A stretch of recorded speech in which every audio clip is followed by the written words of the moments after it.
welcome to another video. In this case, we're going to be covering the second or outro guitar solo for Robben Ford's Rugged Road. Again, one of the most awesome guitar solos I've heard. I know I'm totally biased. I just still have the memory of when I heard this tune first. I remember where I was, who I was with. We were recording with a friend. This was many years ago. We had a Tascam. Well, I didn't have anything. It was broke. He had a Tascam Portastudio, like a cassette, a 4-channel recorder. We were doing some work for one of the bands that we worked with. This was back in Argentina, probably 2001-ish. And I remember I was having some tendonitis issues too. It was kind of like a very traumatic time in my life.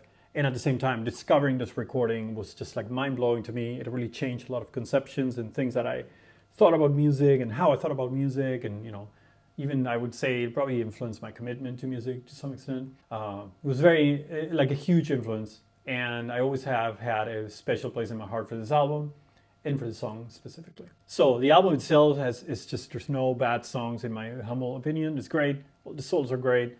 There's a lot of melodic phrasing that he does between singing, and like the harmonic progressions are very interesting.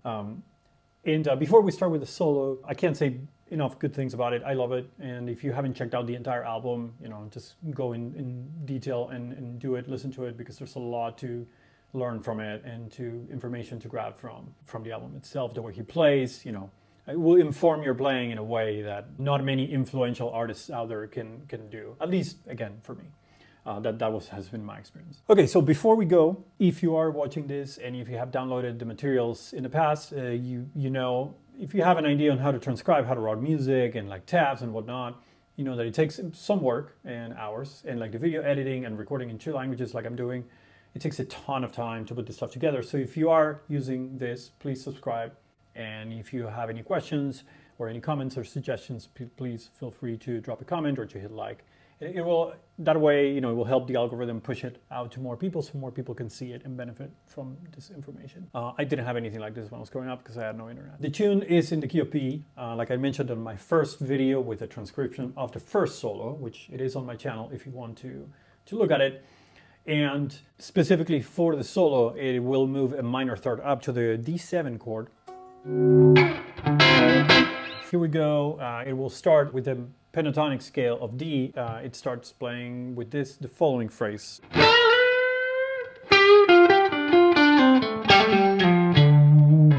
So we're bending A on the 2nd string 10th fret, and we're moving to the B on the 2nd string. It's like a very slight. It's a half tone, I guess. Yeah, and then we're bending the G, F, G, D.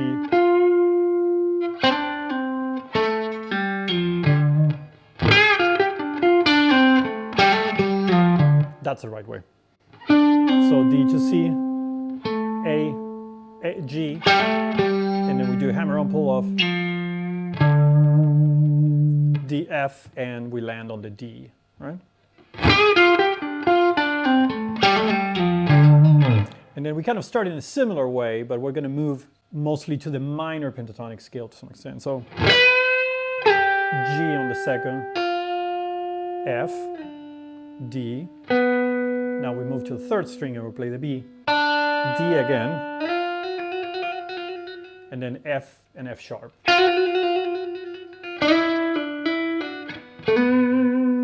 And E, D, again, B, A, B.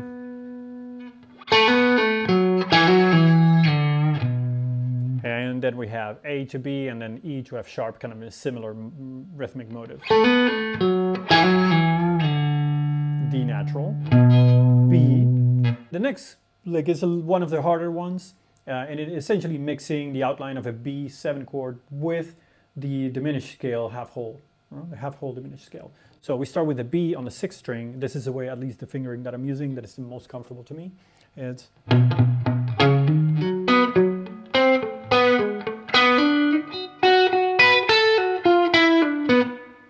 so C sharp to D sharp.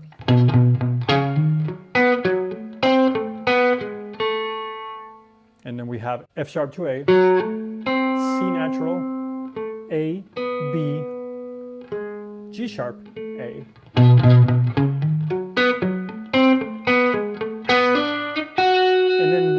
this F sharp on the second string, and we play it 3 times. B, A, F sharp, blues scale. So we have an F natural, E, D, B, and there's like a pretty abrupt stop there. Now the next, in this case, it's going to be a mix of the pentatonic scale and kind of, I guess there's some mixolydian because there's the 9th that we're playing here. So we're bending the E of the 3rd string by half step, and we're keeping this A on the top here of the 2nd string. We're going back, and then D and F sharp, C and E natural, and then we do the same thing. And the second time, we're actually moving, sliding back, because we want to be set up with the right finger so we can land on the 12th fret, playing the G and the B, 3rd and 2nd string. So.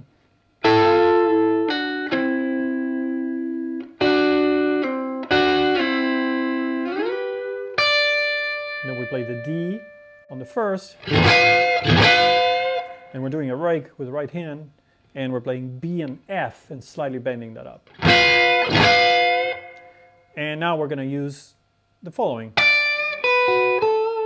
So D, B, F sharp, A.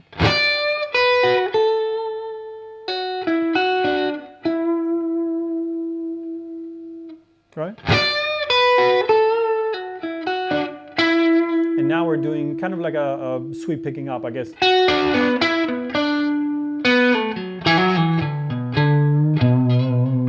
And that's all pentatonic scale. So F sharp, D natural, B. That's like what I'm doing, down, up, up. So B, E, D,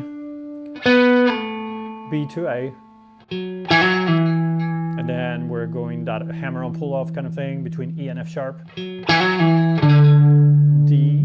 B, twice. Let me play the whole thing then.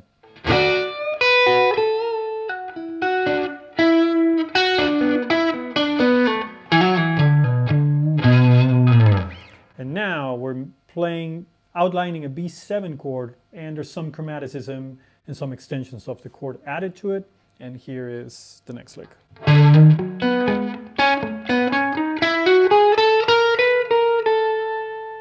So we're starting on the minor third of the chord, D natural, and we're going to D sharp. And we're playing F sharp and B. 5th and 4th string, right? C sharp, A natural, B natural. That's a D sharp, E, F sharp, and then we do G sharp,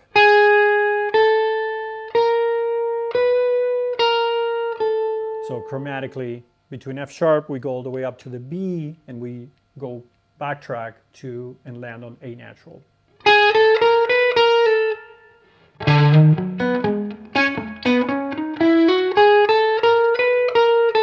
So the next lick is one of the most challenging ones just because of the phrasing. It's a very free phrasing, almost ad lib in a way. It feels like that. He's like really sitting in the back, taking time to hit those notes. I think that what I wrote is very close, but I may be missing some subdivisions that happen in between things. However, as a skeleton, to give you a general idea of what he's playing, is very, very close. So I hope this helps. And it starts on the end of beat 1 after that chromatic lick that we just played.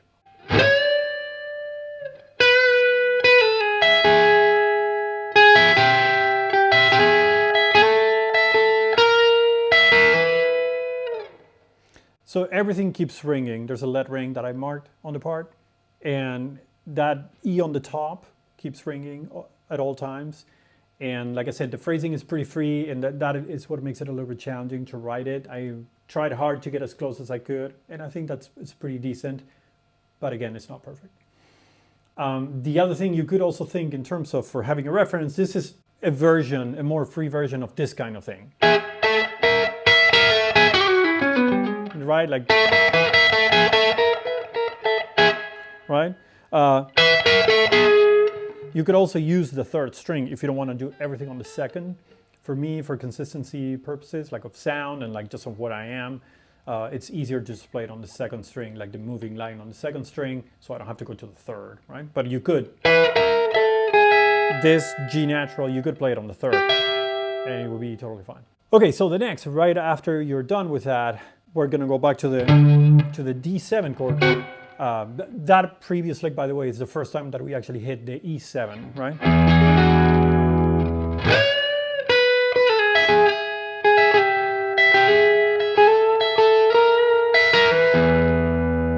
And then we go back to D. And we do this.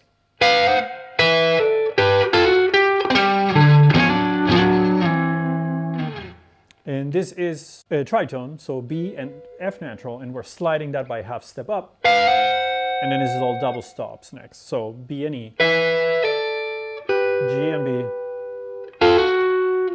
F and A to F sharp and A, G, and then we rake up to G, sorry. And then we play D, which to play that D, probably the easiest thing you can do is actually move down by half step and use your second finger. So then you're set up for this with the first and fourth finger, right?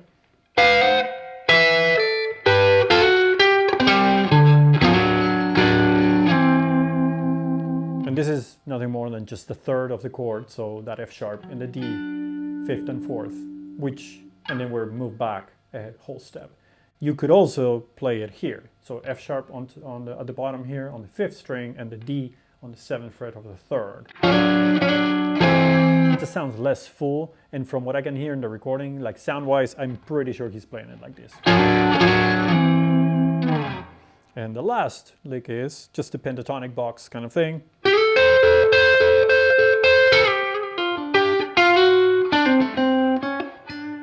So we start on the A and the C,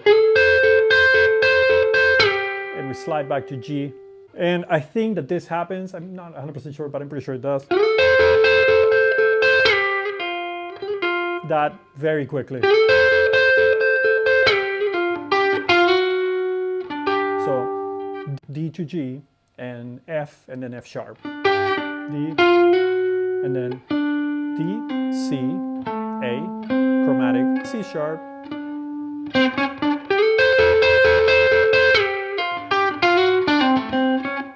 And he goes to the main riff of the song.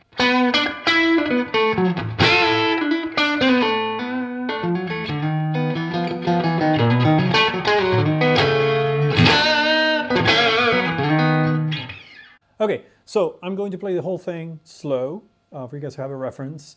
And like I said, as I'm describing these licks on the video, I generally put the transcription on top with some transparency so you can see hopefully everything. If that is not helpful, let me know and I can try to change it and try something new for the next video. Again, it takes a lot of time to put this stuff together, and if you are watching and using some of the stuff that I'm writing, please subscribe and leave a comment or something just so it helps reach more people out there. So here's the whole solo, and I hope you guys have a good rest of the day or rest of the week, and have a good one. 3. Oh.